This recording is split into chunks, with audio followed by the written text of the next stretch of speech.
Salut les Marc, salut les Smart et bienvenue dans Catch Up, le podcast qui transpire le catch. Chaque semaine, on analyse ensemble tous les shows de la WWE. Aujourd'hui, direction Monday Night Raw, le show rouge, le show amiral. Nous sommes le 28 février 2022 à Columbus, Ohio, dans la Nationwide Arena. Et pour m'accompagner dans cette grosse analyse, j'ai avec moi Tonton. Salut Tonton. Salut le patron IRM, salut peuple de catcheur. Comment ça va bien à Columbus, Ohio? Écoute, on va en parler parce que j'ai beaucoup de choses à dire sur le public de Columbus, Oh Ohio. oui. L'ambiance était un petit peu particulière alors que, tonton, nous sommes à quelques semaines du plus grand événement de catch de l'année. Il ne reste plus que quelques épisodes pour booker ce show incroyable, ce pay-per-view qui aura lieu donc en 2 nuits. On sait que les grosses affiches sont prêtes. Elles sont prêtes depuis des semaines. Certaines même sont prêtes depuis des mois. Mais il va falloir remplir cette carte de WrestleMania. Ça a commencé cash la semaine dernière et ça va continuer un petit peu là. On va venir valider, renforcer ce booking, cette carte qui se construit. Et deux hommes sont en galère un petit peu. Deux hommes n'ont pas leur ticket pour WrestleMania. Et un homme en particulier parmi ces deux hommes a des choses à dire à ce sujet. C'est Kevin Owens, tonton Kevin Owens, qui ouvre le show et il est venu avec un magnifique chapeau de cow-boy sur le crâne pour ouvrir le Kevin Owens Show. Il est venu avec son meilleur ami, son tag team partner, son best friend, Seth freaking Rollins. Ensemble, ils vont donc gagner le championnat, les ceintures par équipe de Raw, puisque tonton, c'est tout simplement pour eux leur ticket pour WrestleMania. Ils veulent être présents pour ce show incroyable qui aura lieu dans cette ville honteuse, dégueulasse de Dallas, Texas. Donc les deux hommes sont sur le ring, dans le setup, dans le décorum assez austère de Kevin Owens Show. Il y a une bonne ambiance, ça se balance des vannes. Kevin Owens n'est pas content, il saute sur le chapeau de cow-boy qu'il avait sur la tête. On est un petit peu dans l'impro, là on raconte un petit peu tout et n'importe quoi, et ça fait venir les invités de cette semaine qui sont tout simplement la Alpha Academy, Gable et Otis. Gable toujours là en train de se plaindre que dorénavant il a 33,3% de chances de conserver son titre lors du match qui aura lieu la semaine prochaine au Madison Square Garden dans une triple frite. Ça balance des chouches. D'ailleurs, tonton, je sais pas si tu as vu, mais il y a les t-shirts chouches. Je sais pas si tu as déjà commandé le tien. J'ai vu ça, effectivement. Bon, voilà, disponible d'ores et déjà à un prix défiant toute concurrence sur le store de la WWE. Et puis tout ça se termine par une bataille de chouches entre Gable et Owens, suivi d'un bon gros stunner sur Gable qui finit par terre. Écoute, qu'as-tu pensé, tonton, de cet opener?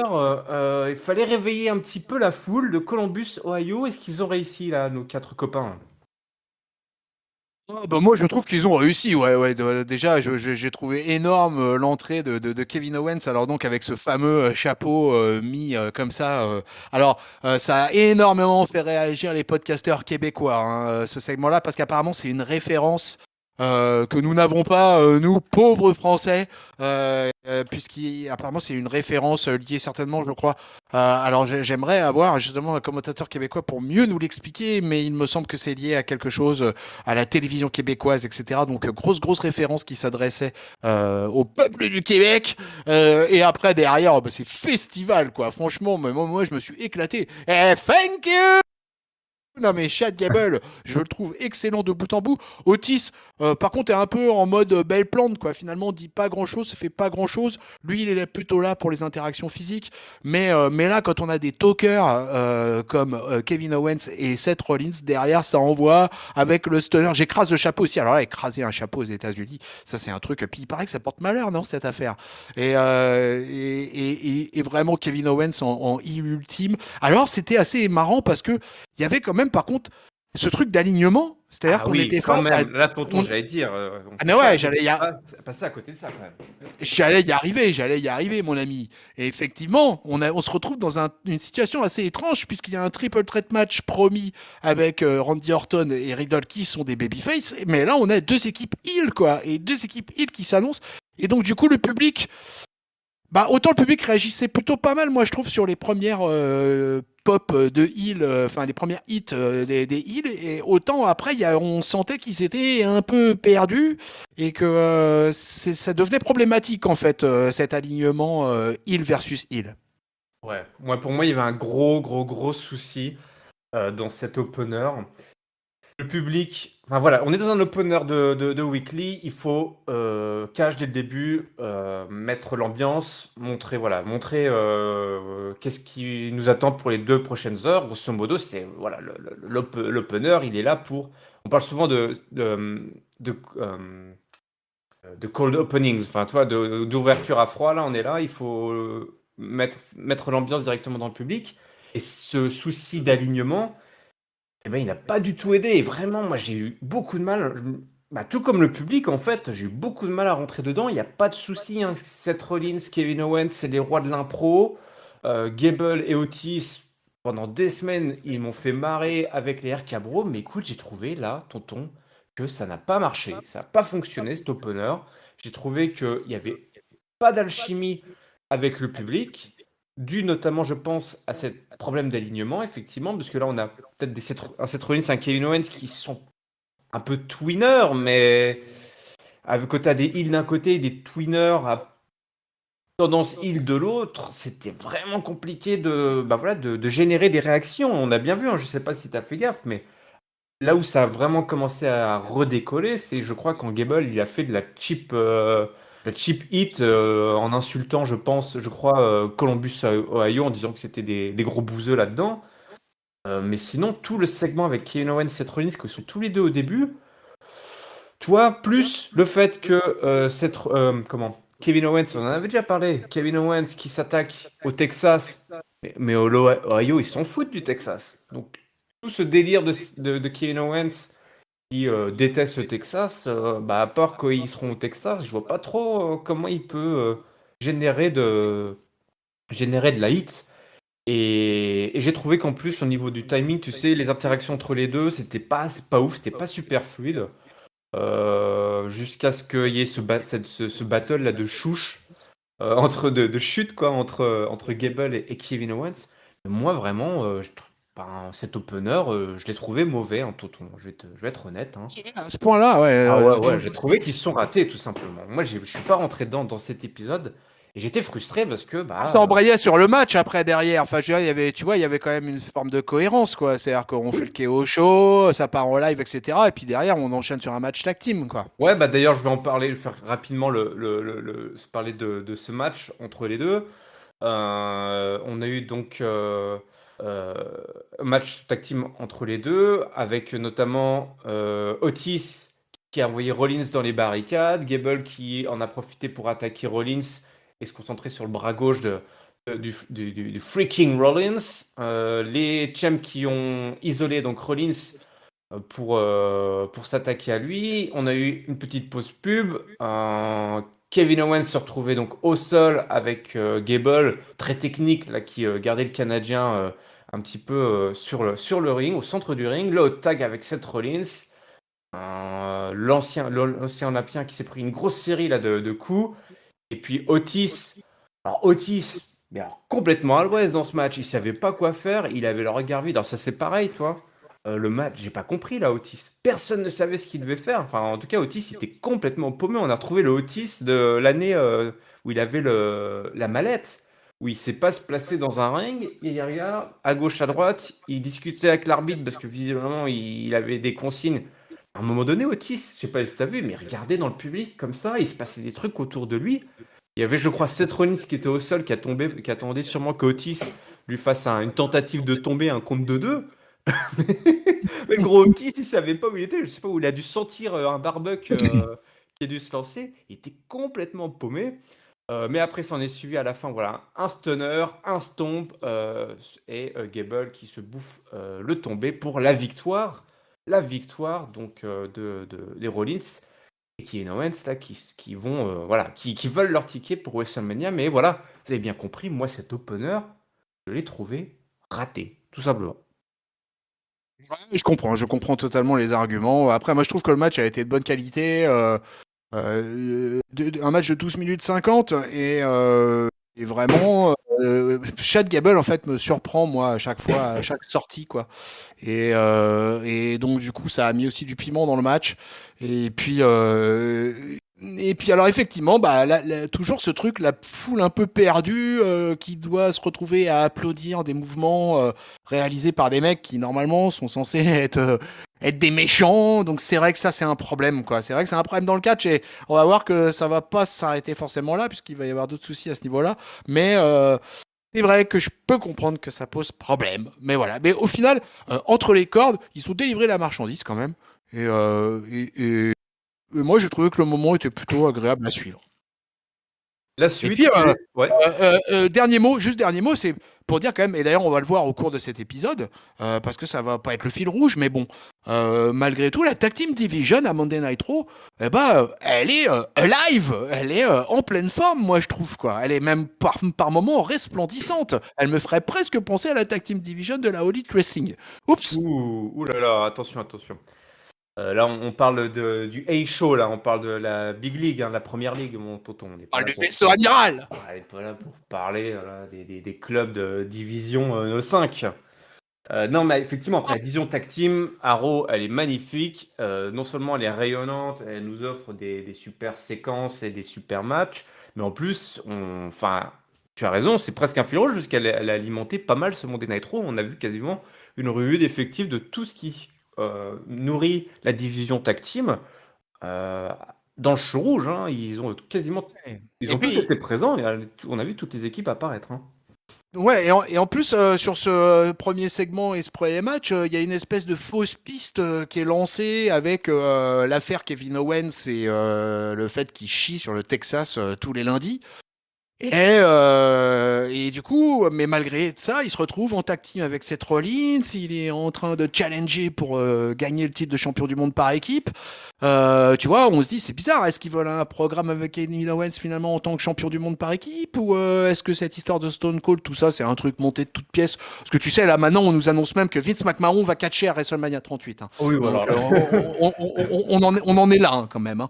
Donc, Ouais, parce que le mec est booké, il est invité dans le show de Pat McAfee, là d'ailleurs, on en a beaucoup parlé sur le Discord, mais je vous invite à voir l'épisode où il a invité Brock Lesnar, c'est une pépite, là, 1 heure avec Brock Lesnar, au naturel, tu le reconnais pas en fait, tellement il est différent de l'image qu'il peut donner, même si c'est une image qui change avec son nouvel alignement là, de Babyface, mais c'est une pépite, et je suis impatient de voir comment justement Vince McMahon, on le reverra plus tard d'ailleurs, va être dans ce genre de configuration.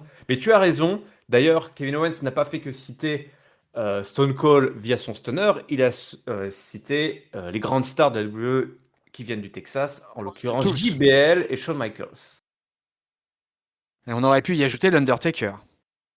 On aurait pu y ajouter l'Undertaker, effectivement, qui lui, direction le Hall of Fame. Donc je suis pas sûr qu'on le verra forcément à ce niveau-là. Mais oui, il y a plusieurs pistes. Il y a plusieurs pistes qui sont lancées. Et bon, c'est plutôt intriguant, c'est vrai, parce que ça permet de se dire, ah, ils vont peut-être pas y aller finalement en tant que tag team hein, dans ce show. On sait pas trop là, ce qui attend le Canadien et du coup ce qui attend Seth Rollins. Mais L'Undertaker risque quand même d'être assez présent dans le cadre du WrestleMania Weekend parce que tu as vu qu'ils ont déjà annoncé un SmackDown 2 en 1. SmackDown avec Hall of Fame. Alors je sais pas comment ça va se dérouler. Est-ce que ça va être un SmackDown de 3 heures? Donc déjà l'Undertaker va être largement à l'honneur puisque c'est lui qui headline le Hall of Fame 2022. Donc moi je serais pas surpris d'une présence de l'Undertaker à l'une des deux nuits de WrestleMania. Et je sais pas dans quel rôle, je sais pas comment, mais je serais pas surpris en tout cas. bah écoute, oui, c'est quand même une année, on va célébrer le, le croque-mort, hein. Donc on peut pas se contenter d'un simple coucou. On va avoir des packages vidéo, des sessions hommage, peut-être une petite apparition à un moment donné sur une rampe, je ne sais pas, toi, une dernière fois l'entrée. Quelque chose, oui, pourquoi pas quelque chose, un dernier Shock Slam ou un dernier Tombstone, que sais-je, que sais-je, que Ah, ça sais-je. se passe au Texas, il y a voilà, l'année de l'introduction au Hall of Fame, il y a plein d'éléments qui font que quand même, moi je serais très très surpris qu'il n'apparaisse absolument pas dans le cadre des 2 nuits de catch de WrestleMania et qu'il se passe pas un plan par rapport à ça. Donc je sais pas.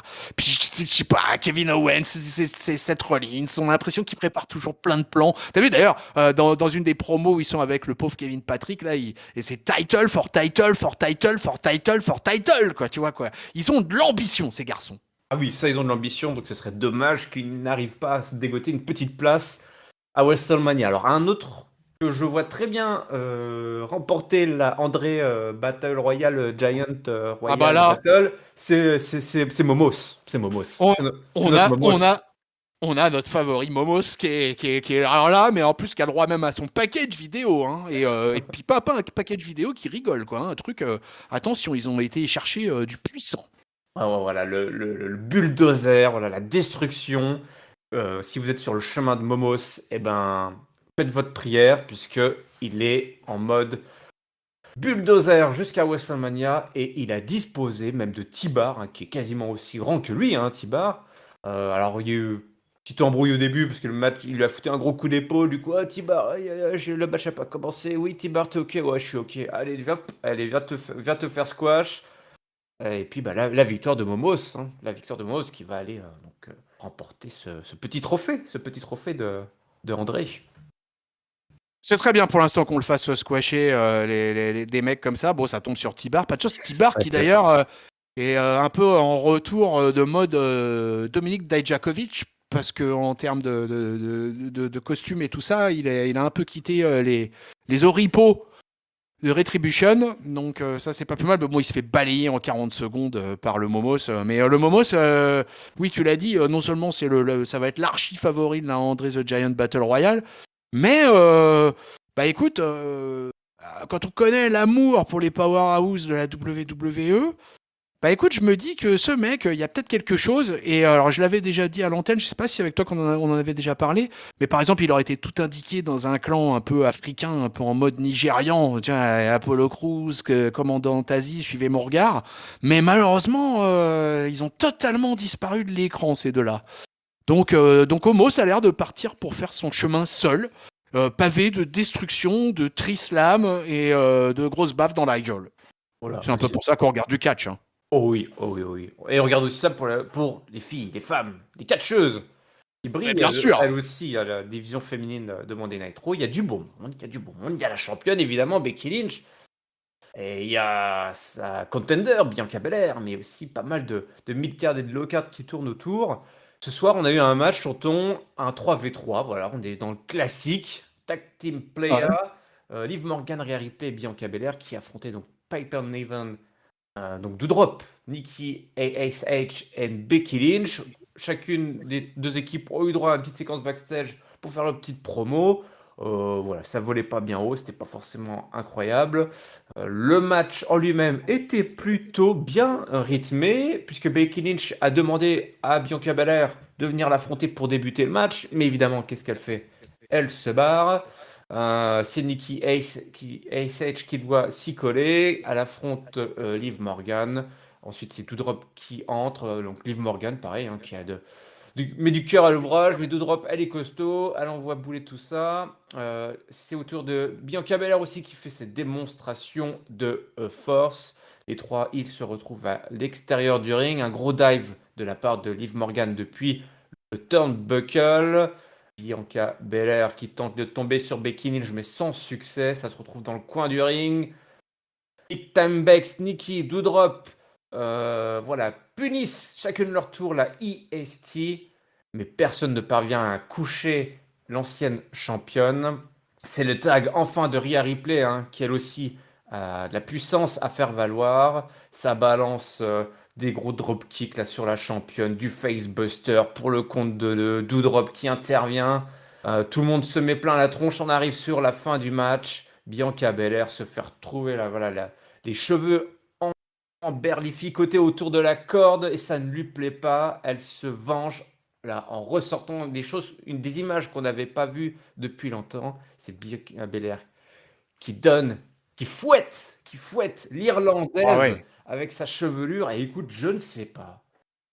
Je ne sais pas, il y a théorie du complot là, parce que le premier coup de fouet, mamma mia, alors visuellement, après on a vu les marques, les coups, c'est des images affreuses, elle s'est fait quand même, elle a offert son corps à la science, la Becky Lynch, et les bruits étaient affreux, je sais pas toi si t'as réussi à dormir après avoir vu ça, mais le premier coup de fouet de Bianca Belair, schlac, alors je ne sais pas si c'est la production là qui en a rajouté des tonnes, ou si c'est le micro qui était parfaitement placé. Mais waouh! La victoire en finale avec le KOD sur la pauvre Nikki ASH et la victoire des gentils. Mais là, je crois que Becky Lynch, elle, je sais pas si elle a réussi à dormir sur le ventre cette nuit, hein. Écoute, c'était un trio ce match. Elles étaient un peu en mode Mexique, les filles. Elles nous ont délivré un match de 12 minutes 20. Moi, j'ai trouvé que c'était assez solide. Qu'elles ont toutes eu des spots et tout ça. Pas mal de choses assez sympas. Un beau finish. Et puis, ce truc de fou là, avec cette histoire de fouet. Alors, tu te posais la question sur le son. Euh, Pour le coup, j'ai pu voir sur notre Twitter de Catch-Up là, @CatchUpCDC, et il y avait quelques images, etc., de gens qui étaient dans la foule et bah écoute, on entendait le bruit. Là, il y avait une nana ringside qui a filmé ça sous un autre angle et on entend bien hein, le clac du fouet. Alors c'est assez. Je vais dire, si je cherchais un peu, t'imagines une Afro-américaine qui fouette une wasp en direct live à la télévision américaine. Je pense qu'il y a quelques nasillons du sud des États-Unis qui ont dû se retourner soit dans leur tombe ou tout simplement dans leur living room. Mais à part ça, oui, effectivement, ça faisait longtemps qu'elle n'avait pas utilisé ce stratagème là du fouet avec sa natte. Bah écoutez, ça rigole pas, hein, parce que quand on voit les traces qu'elle avait sur les abdominaux, la shape qu'elle a, la Becky, c'est incroyable. On ne l'avait jamais, je crois qu'à la WWE, jamais dans sa carrière on a vu une Becky dans une shape comme ça, quoi. Et écoute, bah moi, je suis enthousiaste sur ce match et je me suis bien éclaté tout du long, quoi. J'ai rien à en redire. Une nouvelle victoire de Bianca qui définitivement son chemin est pavé d'or à Bianca. Ah oui, oui, bah là, on se plaint suffisamment que parfois la WWE a du mal à aller à faire du all-in, comme on dit, sur une superstar. Mais là, Ah ouais. Bianca Belair, là, il y a pas de doute, hein. Il n'y a pas de doute. Il n'y a pas de doute. Direction donc WrestleMania pour l'ancienne championne. Écoute, NXT s'invite encore et toujours à Monday Night Raw, puisque ce soir, on avait un match Robert Roode contre Tommaso Ciampa avec Dolph Ziggler qui accompagnait donc le Dirty Dog, alors, toujours bien sapé, hein, le dauphin, la grande classe, toujours la grande classe. Alors, il va intervenir évidemment une ou deux fois pendant le match, en pleine lumière du jour. Heureusement qu'il est bien aidé par son partenaire. Le Fairy Tail Ending qui ne passe pas. Roode qui a fait un petit contre là pour un compte de deux. Ciampa qui se débarrasse de Ziggler et qui en profite pour faire un petit roll-up là sur Robert Roode. Et donc la victoire de Ciampa dans l'indifférence générale du public. Oh là là là là là là là là, le néant qu'il y a eu à ce moment-là, quoi. Je sais pas ce qui s'est passé. Je t'avoue que j'ai du mal à comprendre. Surtout que là, c'est une rivalité qui est en cours, quoi, qui dure déjà depuis 2 3 semaines. Voilà, c'est la continuité, sachant il y avait un gros rendez-vous à NXT le mardi soir qui était prévu avec Dolph Ziggler, Tommaso Ciampa et compagnie pour un tag team match, et exactement, hein, Tommaso Ciampa, Braun Breaker qui affrontait les Dirty Dogs. Le match a été très court, sans intérêt en plus, quoi. C'est ça, peut-être par-dessus le marché, quoi. Ça a duré 2 minutes 40, donc une petite victoire engrangée quand même par Tommaso Ciampa au passage, histoire un petit peu de le renforcer dans son arrivée à SmackDown, mais c'est tout, quoi. Ça va pas plus loin, il s'est rien passé d'autre, quoi. Non, il s'est rien passé. Là, c'est retombé aussitôt. Alors, on a eu un super match des filles là, avec ce coup de fouet qui avait justement donné un coup de fouet au public. En tout cas, Ouais, moi, ça m'avait donné un coup de fouet, mais alors que j'enchaînais là-dessus, et puis dans le public, tu voyais les gens qui allaient chercher leur hot dog, ou qui baillaient, ou qui discutaient. Mais le public, je sais pas, hein, mais il y avait un gros souci avec ce public. Je sais pas, ils ont dû gagner leur billet là au Target, tu sais, dans un magasin Target tous, en passant à la caisse. Ils ont tous été genre, tu sais, t'es le millième client. Parce que j'ai pas compris en fait qui sont ces gens qui vont voir des matchs des shows de catch et qui arrivent pas à s'ambiancer. Même pour ça, toi, je suis dans la salle, moi, Ouais. je sais pas, je m'ambiance pour tout et n'importe quoi. Enfin, toi, toi et moi, on a déjà suffisamment fait de house show pour Oui. voilà, où tu profites, quoi. Tu profites. Ah, je t'avoue que ça, c'est vraiment quelque chose que je ne comprends pas. Alors, est-ce que c'est lié peut-être le public américain, il est gavé de trucs comme ça et que maintenant il est devenu soit trop difficile, soit je ne sais quoi. Mais je t'avoue que ouais, je suis dans le même état d'esprit que toi. C'est-à-dire que on aurait la chance d'avoir un enregistrement d'un Monday Night Raw et je pourrais être dans la salle, là, on serait ensemble là, tu vois là, tranquille là, et ben on serait comme des fous, on claperait, on chanterait. J'ai du mal à comprendre ces gens qui se déplacent comme ça sur un show de 3 heures. En plus, eux, ils ont des dark matchs et tout, quoi. Et donc, c'est un show qui dure, allez, 3 heures et demie. Donc, j'ai du mal à comprendre, quoi, ça, cette apathie du public, quoi. Ah oui, parce que surtout, on se dit, ouais, c'est les États-Unis, ils ont plein de shows. Peut-être que les mecs, ils en sont à leur cinquième, sixième show. Mais non, finalement, quand ils font des tournées, faut pas croire. Ils vont pas tous les ans à Cleveland, ou ils vont pas tous les ans à Chicago, ils vont pas tous les ans. Enfin, ou alors si, ils y vont une fois, mais tu vas pas tout le temps, et puis tu. Ah, je sais Il pas, y a, moi, et puis tu dans dois cette faire apathie. partie du spectacle quand même. Ah, ça, je suis d'accord, ouais, c'est l'une des grandes particularités de l'ignoble sport, quoi. C'est que le public fait partie intégrante du spectacle et que c'est vrai que quand le public ne fait rien, n'est pas là, ou ça pose un problème télévisuel, j'ai envie de dire. Mais si tu veux, alors il y avait aussi une explication, c'est qu'apparemment le public de Columbus, Ohio, était très fâché contre la WWE parce que ça a tweeté tout au long du show et parce que il y avait la native de Columbus, Ohio, qui était absente. Et il y aura quelques chants, hein, plusieurs fois durant le show, qui s'adressait donc par rapport Alexa à Bliss. Alexa Bliss. Et, D'accord. ouais, et donc je pense qu'il y a eu un peu de ça. Peut-être que le public de Columbus avait aussi décidé aussi un peu de bouder pour faire chier un peu la WWE, qui sait. En tout cas, c'était peut-être un des éléments qui a fait ça. Mais c'est vrai que c'est très dommageable et que jamais de la vie. Peut-être qu'à nous deux, on aurait pu faire l'ambiance là-bas. On aurait fait le clap. Bah ouais, toi là, je regarde Columbus, Ohio. Ah voilà, si, il passe quand même. Alors, en fait, il passe une fois par an dans ces villes-là. Des fois un peu Eh. plus, toi, une ou deux fois par an dans ces grandes villes. Mais bon, je sais pas, ouais, tu t'ambiances, c'est pas, ta chouchou t'es pas là, mais bah, c'est pas très grave, quoi. Bon, bah, et tu sais quoi, en plus, ils ont été de mauvaise foi. Ce qui est une autre native de Columbus, Ohio, je viens de le découvrir en direct. Je sais pas si ça avait été annoncé lors de son entrée, mais Dana Brooke.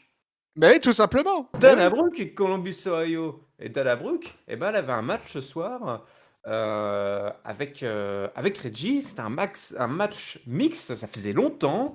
Donc écoute, tonton, toute la division 24/7 ou presque était présente ce soir en un match. On avait donc Reginald, Reggie et Dana Brooke qui affrontaient Tamina et Akira Tozawa avec une victoire de Dana Brooke et de Reggie dans un match très très court, et puis surtout, l'après-match, Tamina, le bisou avec Akira, Bisous. le big bisou de Tamina sur Akira, et tout le monde voilà, est stupéfait parce qu'il savait, Akira il comprend pas, il repart comme un petit chien-chien là, qui vient de tomber le coup de foudre là, qui n'en revient pas. Et puis voilà, on a eu droit à notre petit match de la division 24/7. Le seul regret, c'est que pour moi, c'était tout tracé. La présence de R-Truth en arbitre, ça aurait été parfait. On aurait pu rajouter un petit peu de suspense sur un petit changement là, du titre 24/7 avec la présence d'R-Truth en tant qu'arbitre, parce qu'il faut toujours un officiel pour le 24/7. Là, je pense qu'ils ont loupé un truc. Mais sinon, autrement, bah voilà, moi, écoute, je sais pas toi, mais j'ai passé un bon petit moment, c'était assez rigolo. Ça a duré, quoi, 5 minutes, cette affaire, même pas. C'est assez rare pour le signaler, mais j'ai trouvé que c'était un segment 24/7 plutôt digeste et même plutôt marrant. Du coup, belle pop en plus pour Dana Brooke quand elle est rentrée on stage. Bah ouais. Alors le match effectivement sert à rien, hein. Il dure 1 minute 40, ça a vraiment. Alors qu'à la rigueur, moi je suis sûr qu'il pourrait sortir quelque chose de beaucoup plus sympa avec ces quatre là. Donc pourquoi pas leur donner quelques minutes supplémentaires. Moi je suis pas contre. Et puis effectivement le fameux bisou que tout le monde attendait ou pas, dont tout le monde se fout ou pas. Et écoute, Tabina voilà, qui est lancée, la vétéran là, avec Natalia là, dans le roster, là, qui est lancée maintenant dans une histoire de love story avec Akira Tozawa. C'est assez improbable. Donc écoute, on verra bien pour la suite, quoi. Après, ce qui est un peu dommage, c'est que là, sur le 24/7, pour le coup, ils auraient pu compléter un peu, profiter un peu de toutes les histoires d'amour là qui finissent mal en général, comme disait la chanson. Et bah tous les autres là, qu'est-ce qu'ils font là? Pourquoi ils sont pas venus courir là? Pourquoi ils auraient pu provoquer un peu de bagarre, tu vois, à la fin? Et puis bon, non, même pas. C'est le bisou qui a fait le buzz. Oui, oui, c'est pour ça, je te dis, moi j'aurais Ou bien pas. vu un peu de, voilà, la prince de Hard voilà, l'absence en tout cas de Hard Oui. a été dommage. J'aurais trouvé ça drôle d'avoir Hard en arbitre avec voilà, les représentants, voilà, la délégation du 24/7. On continue alors avec, voilà, j'ai trouvé, moi, cet épisode était bizarrement construit. Il y avait plein de choses un petit peu off, j'en ai parlé avec l'opener, on en a parlé avec le public. Un autre truc que j'ai trouvé bizarre, alors ça leur arrive des fois à la WWE de faire ça, mais là là comme voilà, ça commençait à faire le cumul des mandats, puisqu'on a une promo des Street Profits dans la foulée, qui était chaud, parce que ce soir ils ont un match contre les RK Bro, donc les mecs veulent se positionner aussi autour du titre. Moi, je suis chauffé à bloc. Et qu'est-ce qu'on a derrière? Les Los Mysterios qui sortent de dessous le Titantron avec leur musique. Je dis, mais qu'est-ce qui se passe, hein? Pourquoi on n'a pas le match dans la foulée? Et qui viennent nous couper une promo en nous parlant voilà, de Miz et Logan Paul. Alors, c'est validé, hein. C'est validé. Les Los Mysterios Ouais. affronteront pardon, le Miz et Logan Paul. Donc, vous allez avoir votre match de la célébrité. Ça y est, Miz, tous les ans, il s'y colle. Pour ça, se poser des questions, est-ce que c'était une fausse piste ou pas? Non, c'est pas une fausse piste, hein. Logan Paul serait bien là à WrestleMania. Voilà, donc les deux hommes nous parlent, voilà, ils parlent beaucoup de Miz et Logan, donc Rey Mysterio, et puis Dom il prend son micro, il dit voilà que lui il est focus, mais qu'en fait ils sont aussi focus sur leur business. Alors toi on commence à passer à gauche puis à droite. Là du coup on parle du Hurt Business parce qu'ils ont un match contre les anciens camarades de Bobby. Mais en fait t'as le Miz qui sort et là qui nous sort. Mais une promo qui a duré mais des plombs, tonton. Oh, C'était long, ouais, je suis j'en d'accord, ouais. pouvais plus. Qui nous a parlé mais 20 fois de Logan Paul, comme quoi c'est une superstar, que les Mysterio à côté c'est de la gnognotte. Blablabla, blablabla. Oh la vache, putain, pourtant j'adore le Miz, mais là j'ai pas compris. Je me suis dit, mais tonton, là il y a eu un problème. Ils ont retiré un truc du programme, du show là de ce soir, et qu'ils leur ont tous demandé de multiplier par deux leur temps d'antenne, et que ça faisait durer et durer les promos, et les promos, et les promos. C'était long, j'en pouvais plus. Le Miz, je dis, mais tais-toi donc. Et donc leur business qui arrive, qui va affronter donc la famille, le padre et le fiston Mysterio dans un match. Tu me donneras la durée, mais avec la présence du A-lister dans les parages, qui chope donc la jambe de Dominique pendant que l'arbitre était distrait. Ray qui cavale après lui et la distraction qui permet à Shelton Benjamin de faire le roll-up sur Dominique pour choper la victoire. La victoire. Oh là là là là là, écoute, oh, tonton là, moi ça m'a ressorti encore un coup là, hein. Bon alors là, ouais, écoute, clairement, les promos c'était trop long, ça n'avait pas d'intérêt, ils racontent toujours la même chose, que ça soit l'un ou l'autre, les uns ou les autres, donc franchement, vraiment, ouais, c'était vraiment déception là sur ce coup-là. Bon alors évidemment, le Miz, il arrive à choper de la cheap hit facile avec le public, enfin tout ça pour lui c'est tranquille quoi. Mais vraiment, oh là là là là là là là, quelle purge! En plus, comme Logan Paul est pas là, bah, du coup, c'est Miz qui est chargé de vendre la rivalité. et ça a mais zéro intérêt. Alors je tiens à rétablir une vérité aussi parce qu'il s'est passé un événement lundi soir et non, Rey Mysterio n'était pas présent lundi soir en Californie. Il était à Columbus, Ohio, il catchait pendant que son cousin ou je sais pas quoi, Cain Velasquez, se faisait arrêter la police pour tentative de meurtre. Donc non, Rey Mysterio était bien à Columbus, Ohio, ce n'était pas un fake. Bon écoute, le match a duré 4 minutes 30. J'aime beaucoup le t-shirt de Shelton Benjamin, tiens au passage. Et ouais, dommage. Et puis finalement, bon, leur business qui gagne grâce à une petite tricherie. Enfin, tout ça a été hyper téléphoné. Pas d'intérêt particulier. En plus, les Hurt Business, alors on sait pas trop où ils vont, eux non plus, quoi, c'est pareil.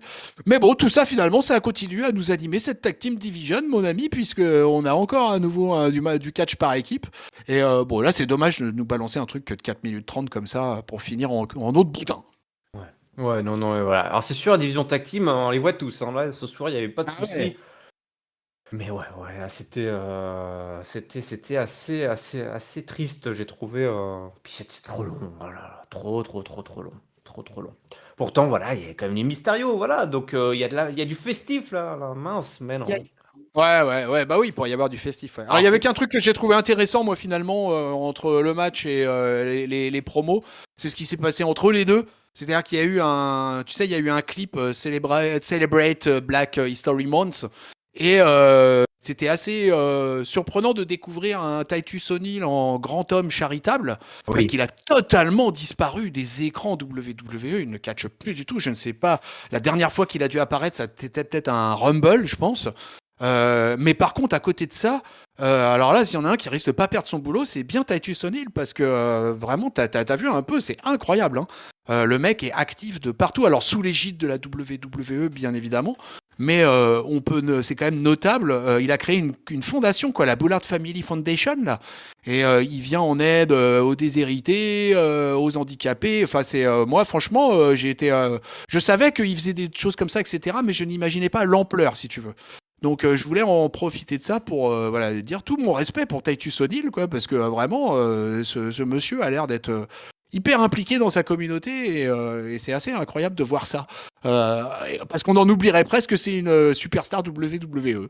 Oui, bah t'as raison, on ne le voit plus entre les rings, mais entre les cordes, mais là, bah, il était mis à l'honneur hein, dans ce clip, tu as raison, hein, c'était vraiment... regardez, Titus O'Neil, le mec impliqué là, qui nous fait bien marrer quand il tombe, voilà, quand il dérape avant de monter sur ce ring, quand il disparaît sous le ring, bah en fait, le mec, bah, il est totalement investi, c'est gros RP charité club là pour la WWE, les bonnes actions, les Make-A-Wish, et puis t'en as parlé, sa fondation...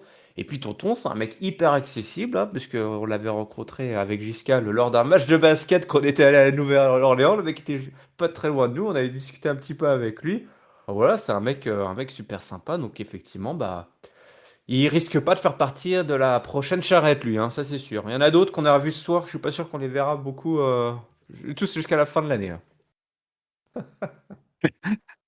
Riddle, il est backstage, il dit voilà, il s'ambiance, il veut rester focus pour son match ce soir. On a aussi une petite. Alors, qu'est-ce que c'était que ce truc-là? Carmella et Zelina qui étaient backstage, Ah, les championnes par équipe.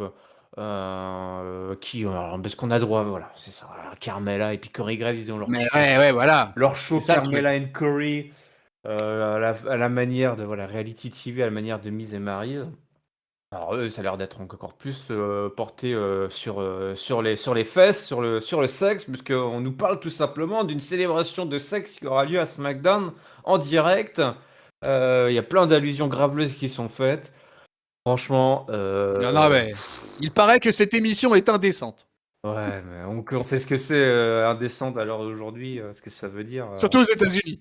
surtout aux États-Unis. Et puis bon, voilà, enfin, c'était naze, enfin, c'était naze. Moi, ça m'a... Pourtant, j'aime les trucs cons et tout ce qui va avec, là, mais...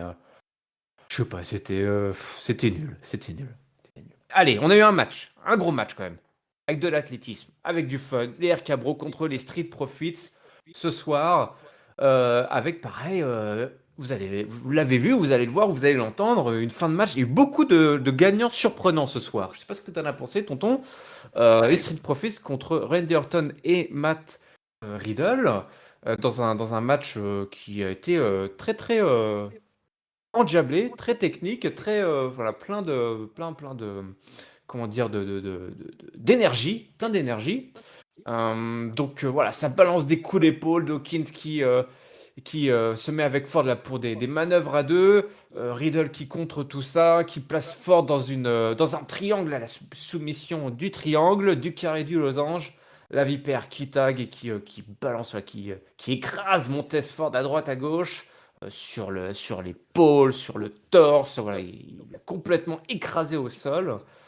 Le floating bro qui ne passe pas. Dawkins qui attaque Riddle avec une grosse clothesline qui l'empêche de taguer son pote. Le gros kick du bro.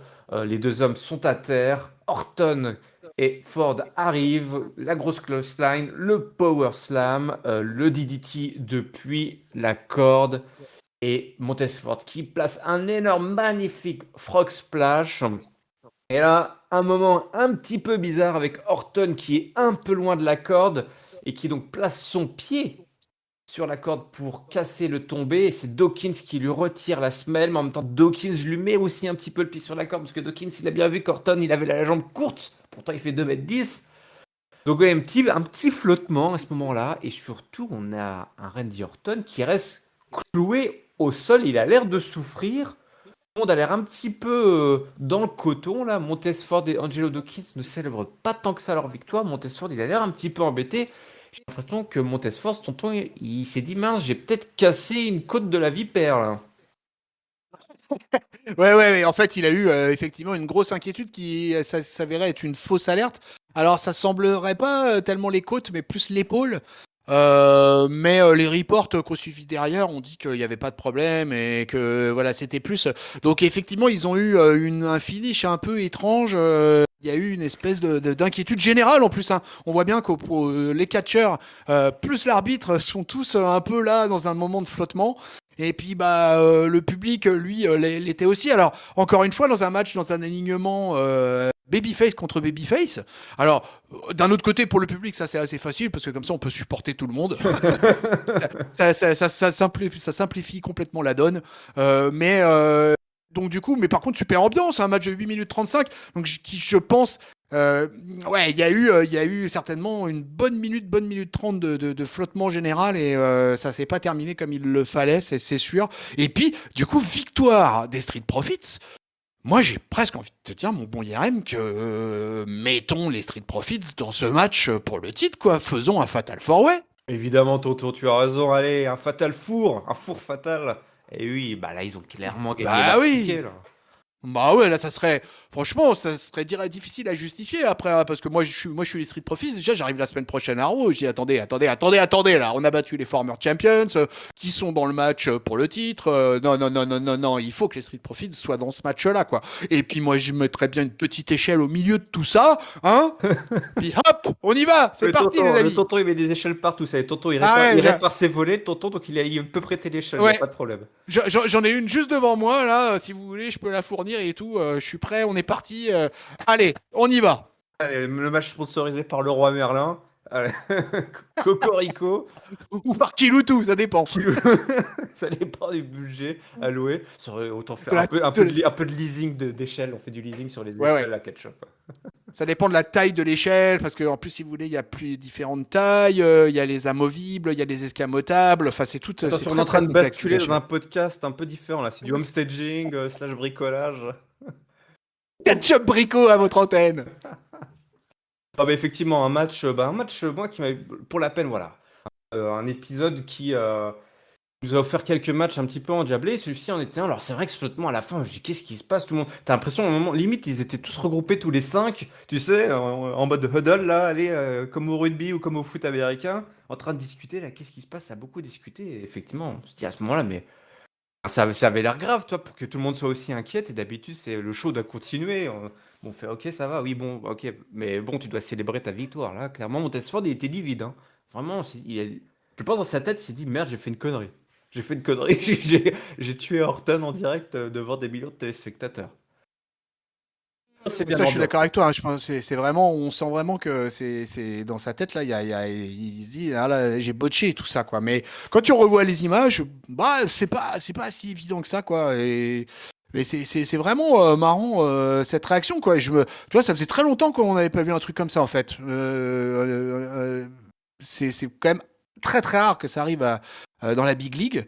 Et bah voilà, donc c'était du coup, ça a apporté un peu de piment cette affaire.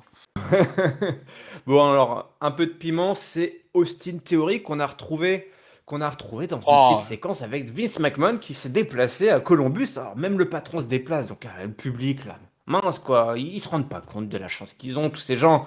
Voilà, ils payent 30, 40, 500 dollars et ils profitent du show, profitent de la présence du grand patron qui est là ce soir, qui va justement nous parler. On en discutait hors antenne. C'est une théorie, il dit, bah écoute, patron, t'es invité au show de Pat McAfee, là, hein. Pat McAfee, gros podcast, hein, sponsor avec des partenariats, millions de dollars, là. Pat McAfee, il roule sur le monde du podcast, il invite des gens, des stars incroyables.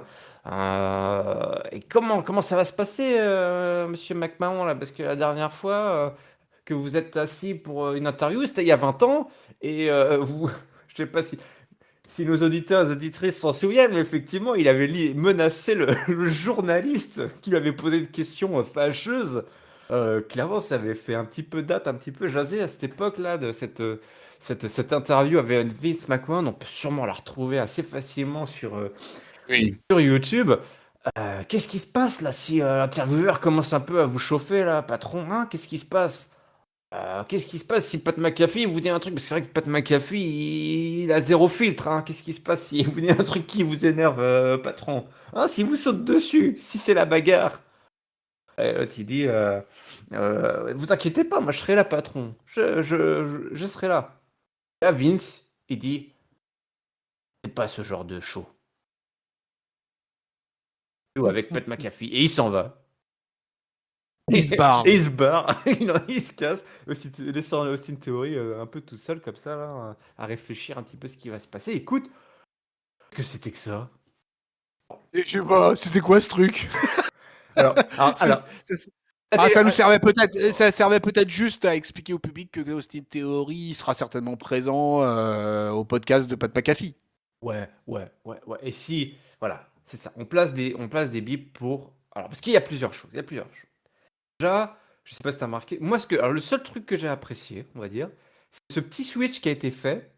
Que lors de cette séquence, finalement, c'est Austin Theory qui embête le patron.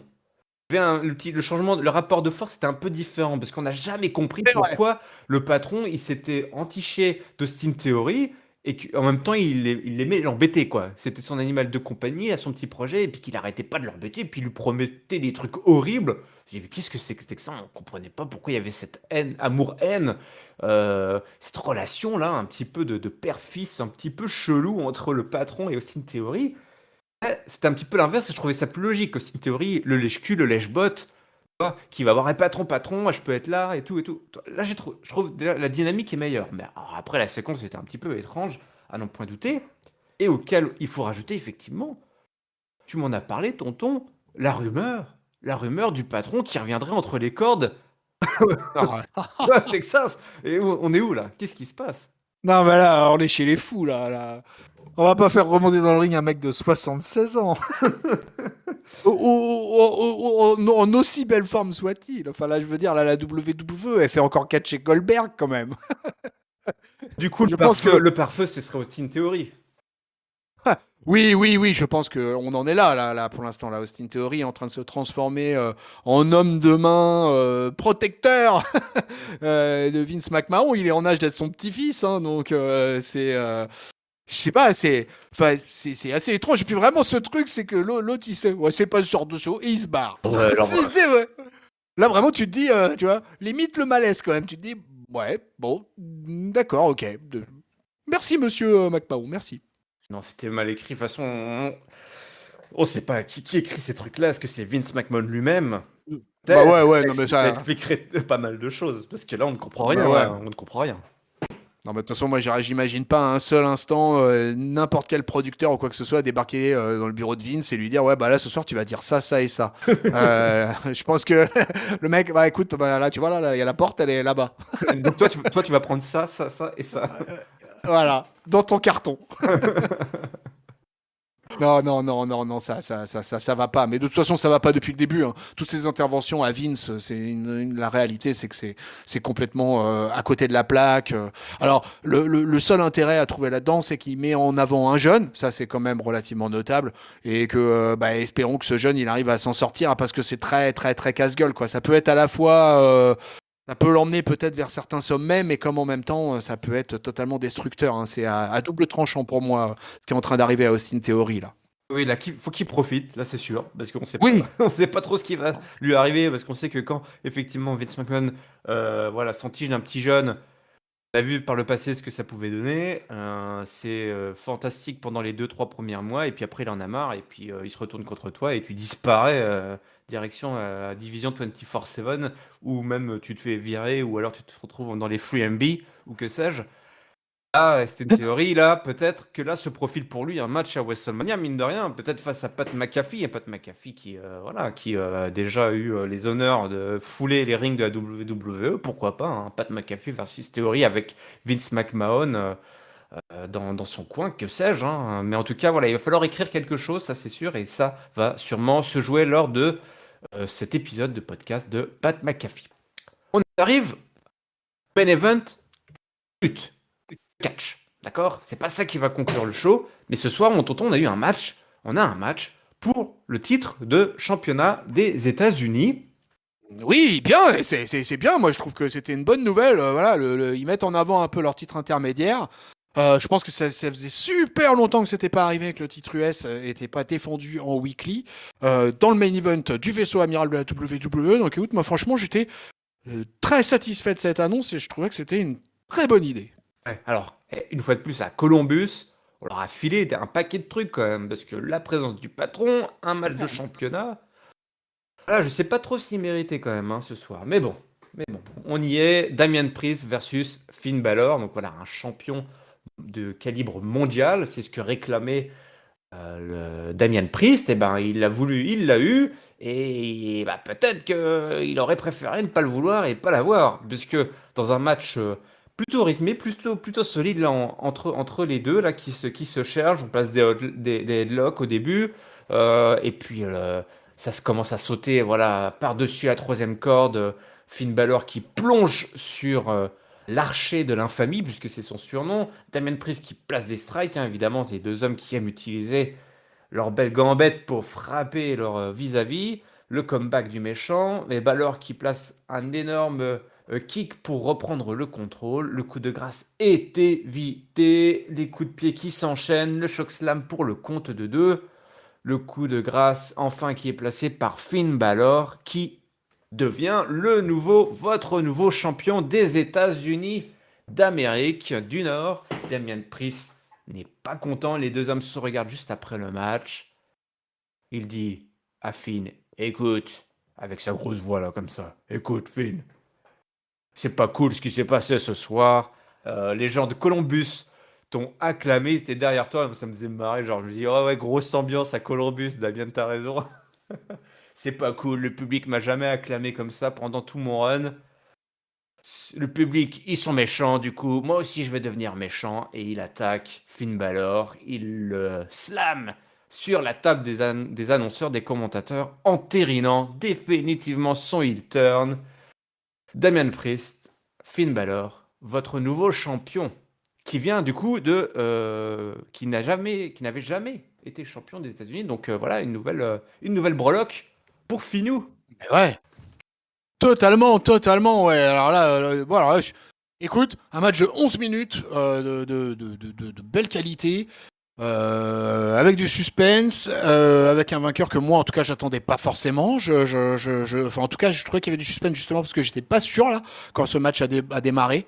Match de bonne qualité et puis en plus moi je suis super satisfait du heel turn assumé, déclaré, officialisé de Damian Priest parce que moi j'en avais marre ces dernières semaines du Damian Priest babyface mais qui faisait ses gros yeux qui par moments avait des espèces de crises psychotiques mais qui menait jamais nulle part, qui ne servait à rien en fait et qui était juste un espèce d'acting un peu pourri et un peu forcé chez lui parce qu'il est pas du tout comme ça normalement. Et pour l'avoir connu en plus en tant que Punishment Martinez et en tant que heel à NXT, très franchement, il n'y avait pas besoin de se forcer avec Damian Priest. Donc moi j'étais ravi quand je l'ai vu prendre le micro parce que je me suis dit tout de suite, allez, il va balancer une grosse vanne pourrie au public pour avoir de la cheap hit, mais c'est exactement ce qu'il faut faire. Et il l'a déroulé le truc. Et alors moi je suis ravi d'avoir un Damian Priest méchant. Ça va être c'est parfait. Et puis bah félicitations à l'Irlandais quoi, hein. Félicitations à Finn Balor qui rajoute comme tu l'as dit une breloque à son palmarès qui est quand même déjà assez sympathique à la WWE. Donc on a un beau champion US qui va je pense aller certainement jusqu'à WrestleMania. Hein. Là, s'il déconne pas, il a 4 semaines de règne, 4 semaines de règne à aller à tenir avant WrestleMania. Donc non, il va être défié, je pense, bien évidemment. Et puis le titre US est un titre à Open Challenge. Donc je ne pense pas qu'en plus Finn Balor sera homme à se défiler. Donc écoute, je trouve que c'est du win-win et que on a un beau champion et on a un beau heel qui vient de se déclarer. Ouais, bah, il était temps, il était temps. Alors, on pourrait, on pourrait, on pourrait évidemment reprendre un petit peu, redire sur la manière, parce que enfin, la raison déclarée par notre ami Ben Priest, pourquoi il devient méchant, est totalement. Franchement, c'est Ah oui, alors la raison, alors ça, alors oui, parlons-en de la raison. à cause du public qui l'a pas encouragé pendant son raid et qui, au contraire, a porté Finn Balor pendant son match. Mais je n'avais pas besoin de ça, voyons, Damien Priest. Pourquoi tu as pris ton micro? Pourquoi tu as dit ça? Il fallait juste attaquer Finn Balor, le mettre passer à travers la table. Ne parle pas, Damien, ne parle pas.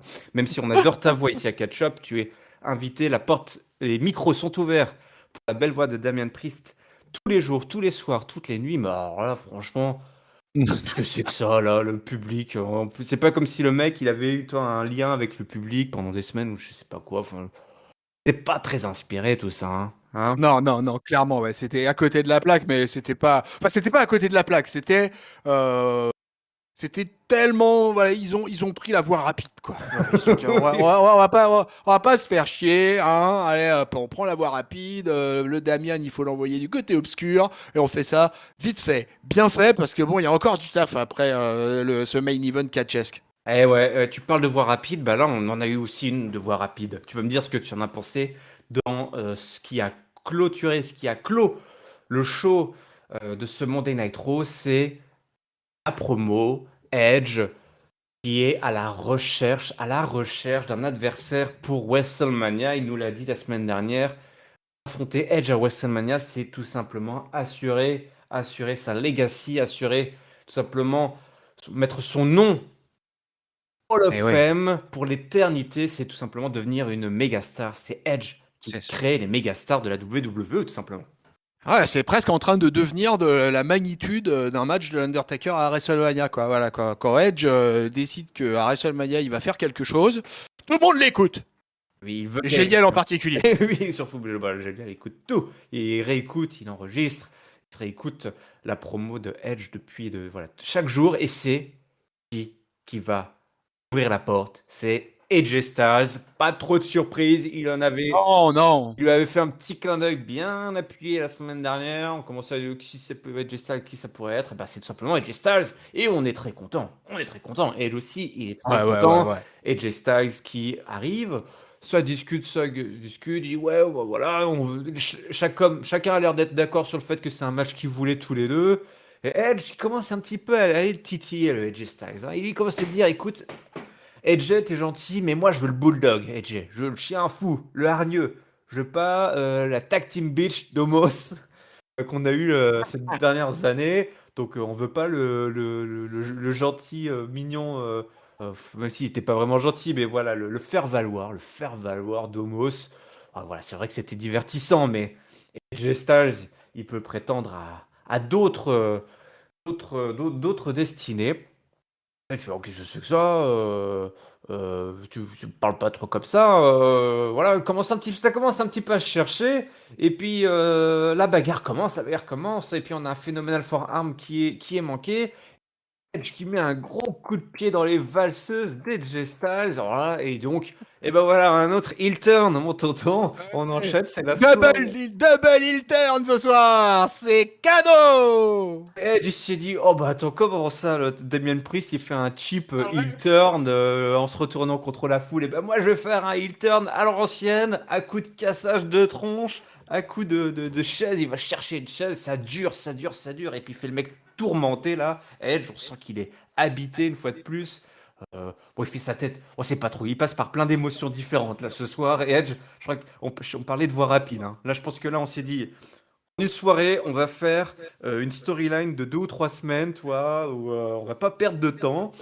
Et eh ben, on a tout simplement Edge qui va chercher des chaises et qui va aplatir le crâne de Edge à coups de chaise. 1, 2, 3, 4, 100 coups de chaise dans la tête d'AJ Styles. À ce moment-là, on ne sait plus trop s'il veut vraiment affronter AJ Styles à WrestleMania, puisque là, je suis pas sûr que c'était la meilleure façon de garantir la présence physique, l'intégrité physique de son adversaire pour WrestleMania.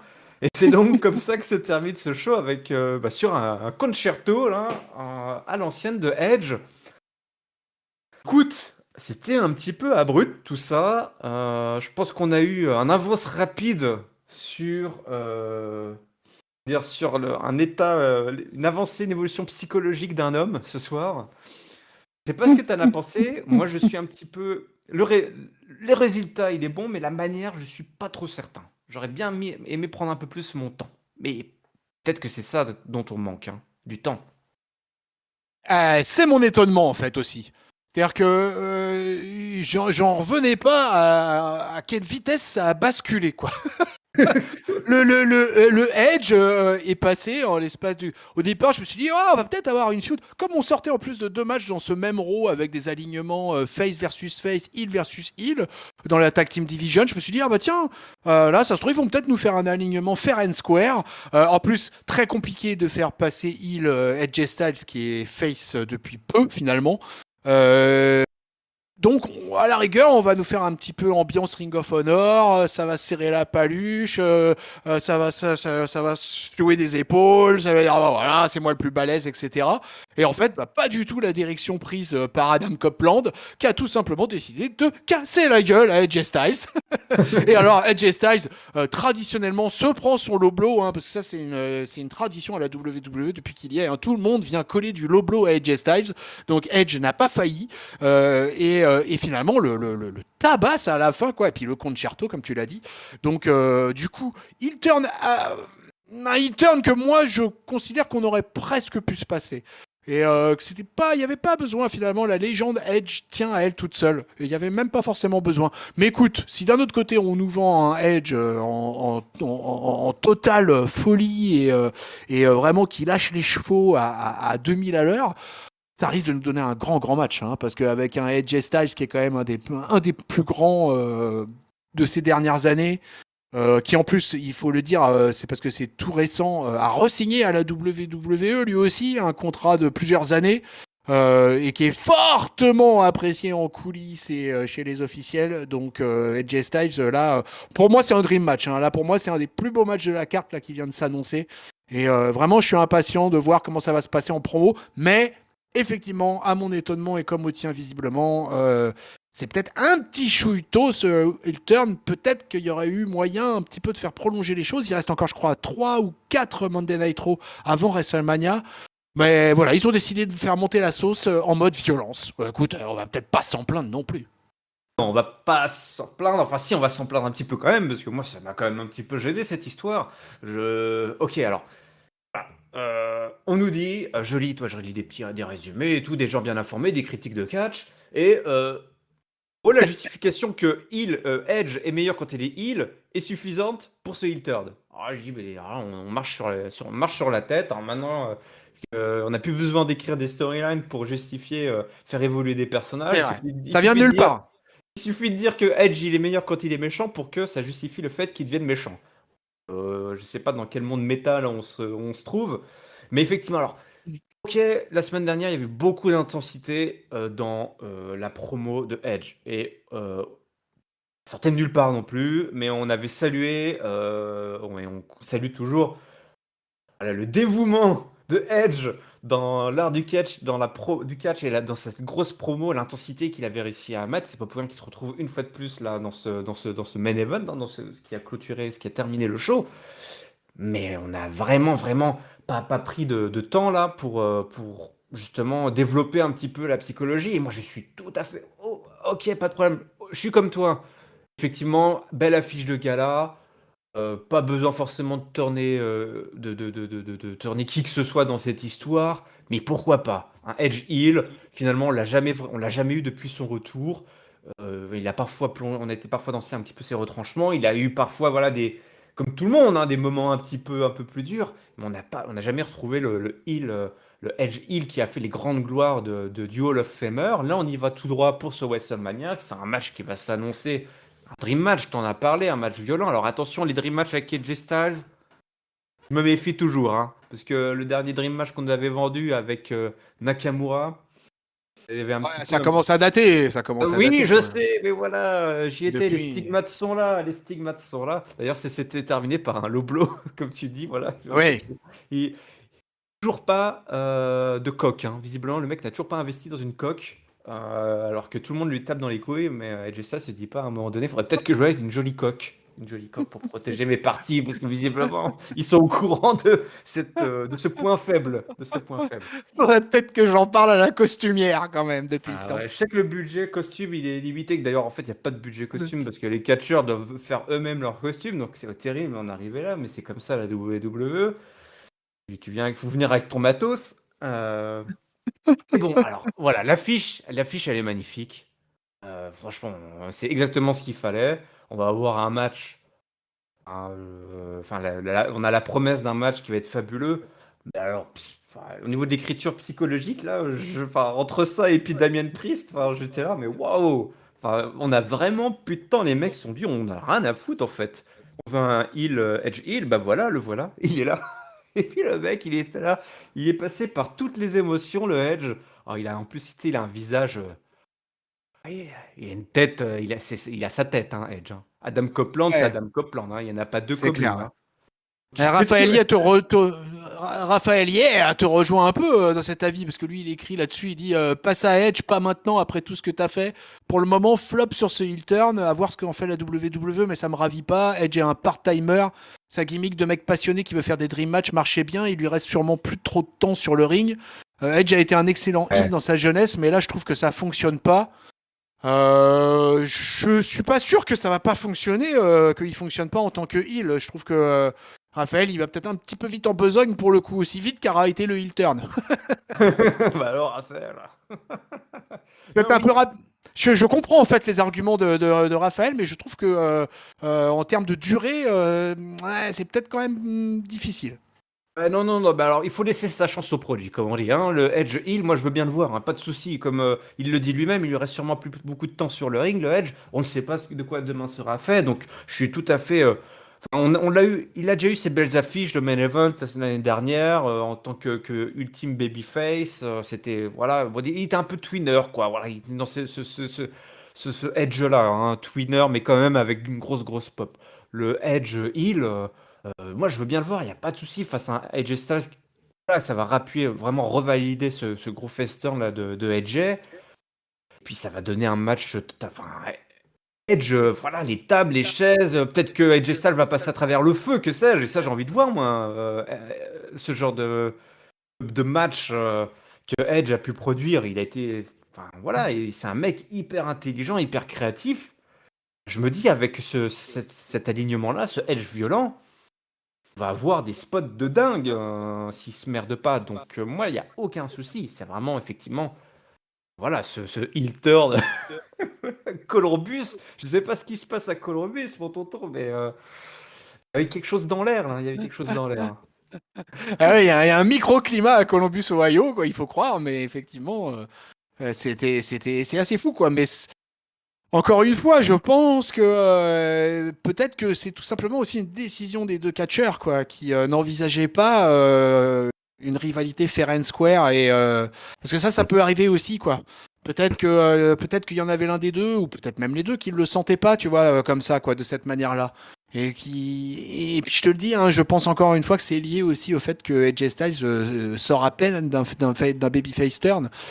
Et là, c'était compliqué quand même, quoi. Ah ouais. Bon, écoute, en tout cas, c'est comme ça que se termine le show, mon tonton. Ça va Ouais, être l'heure du mot de la fin. Si tu veux ouais. bien nous partager ton top, ton flop et ta note, s'il te plaît. Ouais, ouais, alors sur un show qu'aura fait donc 1 753 000, un peu en baisse par rapport à la semaine dernière, mais pas une grosse baisse significative, quoi. Ils sont largement remontés au-dessus des 1 500 000 dans lesquels ils ont plané pendant longtemps. Là, voilà, ils naviguent dans des eaux un peu plus sympas. À SmackDown, on n'avait pas les chiffres avec Papy ce week-end, mais là, je peux te les donner. SmackDown, ils pètent les 2 millions, enfin, ils sont à 2 115 000. Et eux, ça se passe entre 2 100 000 et 2 300 000, quoi. Donc, on n'est pas à peu près dans le même truc. Et puis, sur la vie, tiens, la vie de Papy Atemi. Tiens, j'ai pensé à toi, Papy Atemi. J'ai vu un match de Counter à NXT cette semaine et qui affrontait le petit frère Ousso, tiens, mon patron. C'est pour Solo Sokoa. Et alors, le papy, il a vu son show très inégal avec des gros temps faibles et un finish avec du turn dans tous les sens. Et oui, double heel turn. En top, le tag team d'ouverture, ça va à 2000 à l'heure et c'est bien bon. En flop, j'ai envie de dire le ventre mou horrible qui va de Ciampa Roods jusqu'au match US avec une foule qui se fout de quasi tout. Je dormais avec elle. Note un 2,75 un peu rude, mais la seconde moitié de show était vraiment faiblarde jusqu'au turn qui réveille un peu. On voit quand même qu'il y a des gars dans le public qui n'ont absolument rien à faire. Ciampa, les 24-7, triste. Ça serait une minute de silence que ça serait la même chose. Ouch! Ouais, ouais. Ouais, un papy anti-atémie, mais qui colle quand même des forearms à l'occasion. Et puis concernant le tonton, bah écoutez, moi j'ai plutôt un avis très positif. Je suis un peu, si Giscal était encore de ce monde, J'aurais il mis un 5 serait, jusqu'à. Giscal aurait mis un 5 à ce show, mais moi je vais mettre une belle note aussi. Euh, Mon flop, j'ai un peu hésité, mais mon flop, en fait, je vais le mettre aux incessantes promo package de Corey Graves et Carmella, mais alors dont j'ai absolument mais rien à carrer.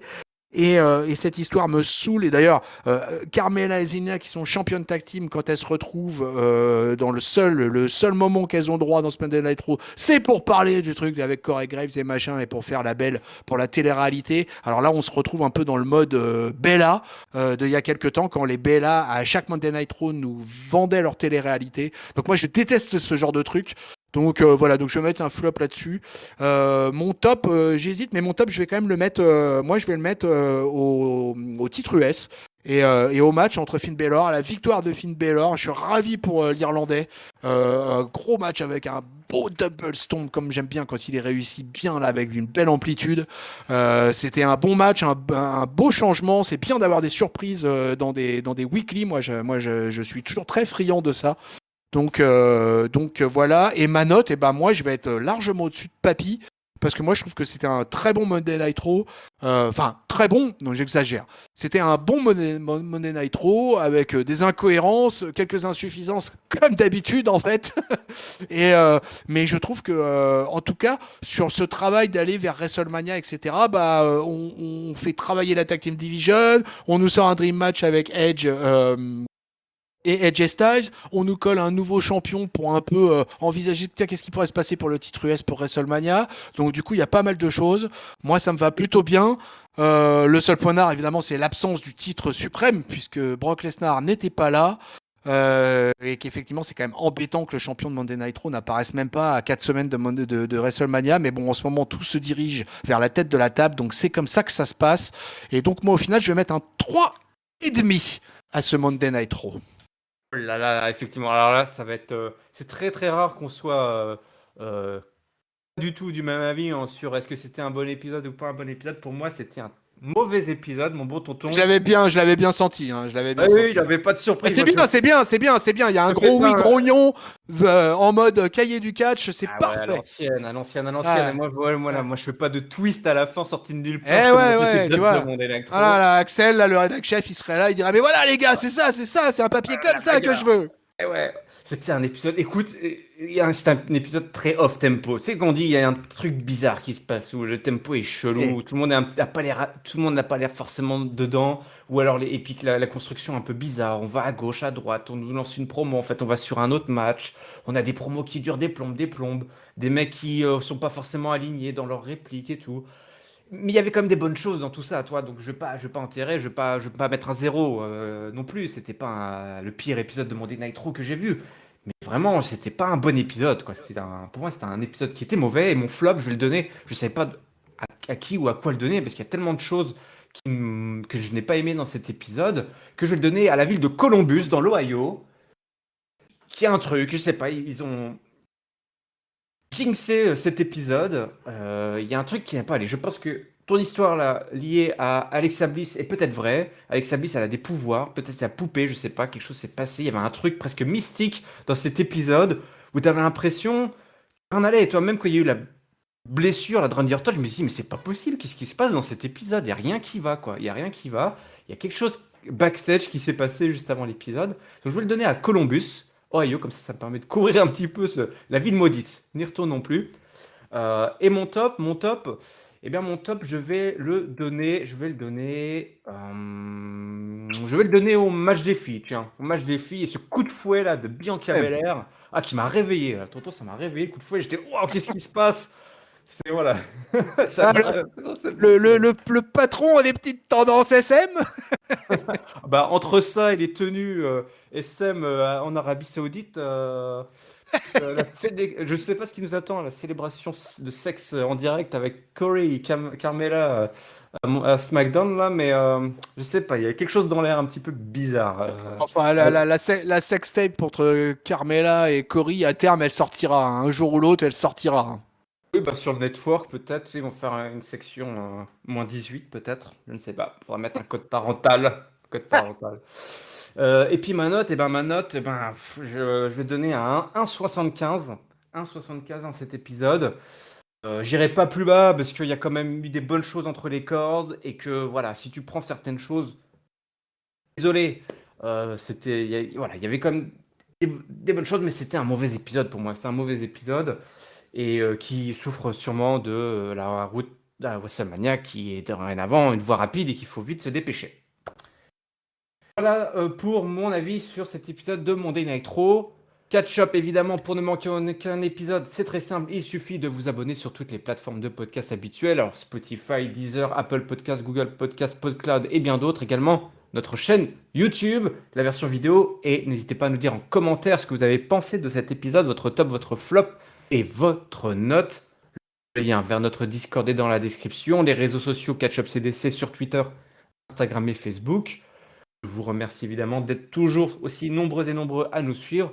Et je remercie Tonton pour sa présence aujourd'hui. Merci à toi, Tonton.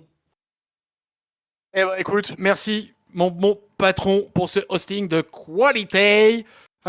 C'était bien, j'aime bien les analyses comme ça, quoi, qui se terminent avec du gros oui grognon. Alors là, moi, je baigne dans mon jus, là, peuple de catch-up. Profitez-en, ça arrive pas à chaque weekly, ça. Et puis, ouais. Et puis, je voudrais faire un petit big up au passage à nos catcheurs français, mon bon patron. Parce que ce week-end, il y a deux événements ce week-end catch importants. Il y a AEW Revolution d'une obscure fédération américaine. Et il y a surtout la WXW Germany qui offre son plateau, son tournoi 16 carats. Et on a trois Français à l'affiche, en l'occurrence Aigle Blanc, Senza Volto et Tristan Archer. Yeah!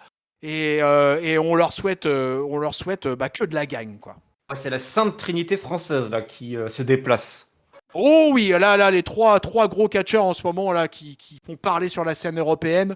D'ailleurs, Senza Volto ne cache plus en France depuis le Quality Over Quantity de la fin 2021. Tiens, on peut même annoncer au passage que le Quality Over Quantity 2022 a été annoncé pour le 1er octobre. Et si vous voulez des infos, je vous en donne. et du coup, ouais, là, il y a un gros plateau. Il y a, tu sais, il y a il y a Alexander Wolf, par exemple, sur le plateau du 16 carats. Tu te rappelles de Sanity, Ouais. Feu Sanity. Il y a beaucoup de gros catcheurs, hein. Que ce soit chez les femmes comme chez les hommes. Il y a un très très beau plateau cette année. Senza fait partie des gros favoris, hein, parce que comme je le disais, ouais, donc Senza ne catch plus en France du tout là, et donc a fait la tournée de différentes fédérations européennes. Et donc la WXW reste quand même avec NXT UK, j'ai envie de dire, hein, les deux énormes spots en Europe. Et là bah, c'est le gros tournoi de l'année. Hein, c'est le plus gros tournoi de wrestling indépendant. C'est le festival Europass, comme disent les Allemands. Et vraiment, là, ça s'annonce. J'étais en train de chercher. Il y a Oni, quelqu'un qui te parle. Oni Lorcan, par exemple, tu vois. Ah, mais oui. Mais ouais, Oni Lorcan, il sera dans le line-up, quoi. Et après, allez vous renseigner. Et pour ça, c'est simple. Allez sur le Twitter de Catch-Up ou le Discord. Vous trouverez toutes les informations là-dessus. Voilà, pointe de l'info, Catch-Up. Ça a lieu où, ça, ce tournoi? Ça a lieu à... Oh, ah, tu te tiens bien là, ça a lieu dans le Turbinenhalle à Oberhausen. Oui, oui, bien sûr, évidemment, évidemment. Voilà, Oui, voilà, j'espère voilà. quand même que tu connais cette charmante bourgade où va se dérouler une énorme bagarre pour le 16 Karat Gold 2022. Bah, je te remercie, tonton. C'est toujours le mec, toujours bien informé. Il Je vous sait tiendrai au courant tout. de toute façon si un Français gagne. Alors là, je peux vous dire que vous allez en entendre parler à l'antenne. D'ailleurs, Ouais. j'inviterai, je m'engage à l'antenne à inviter le vainqueur du 16 Karat Gold, si c'est un Français, bien sûr. C'est un français. Et s'il parle, si c'est francophone, si c'est un, voilà, si c'est un Allemand qui parle français, tu l'invites aussi. Ah ouais, ouais, bah d'ailleurs, on a invité, comme tu écoutes religieusement, tous nos podcasts, hein, mon cher patron. On a lancé une grande invitation à notre ami Césaro aussi, hein. Ah oui. Avec lui, on pourra parler en espagnol, en italien, en allemand, en anglais, en français. Ça sera Maît- open bar. Maîtrise 5 langues, mais peut-être qu'il en a appris plus d'ici là, entre-temps.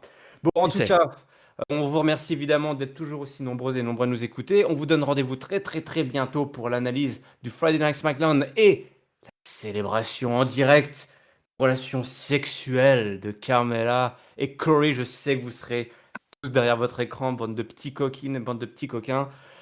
Allez, on vous donne rendez-vous très bientôt. D'ici là, on vous souhaite évidemment une bonne semaine pleine de catch. Salut, salut! Merci, patron! Salut, peuple le catcheur!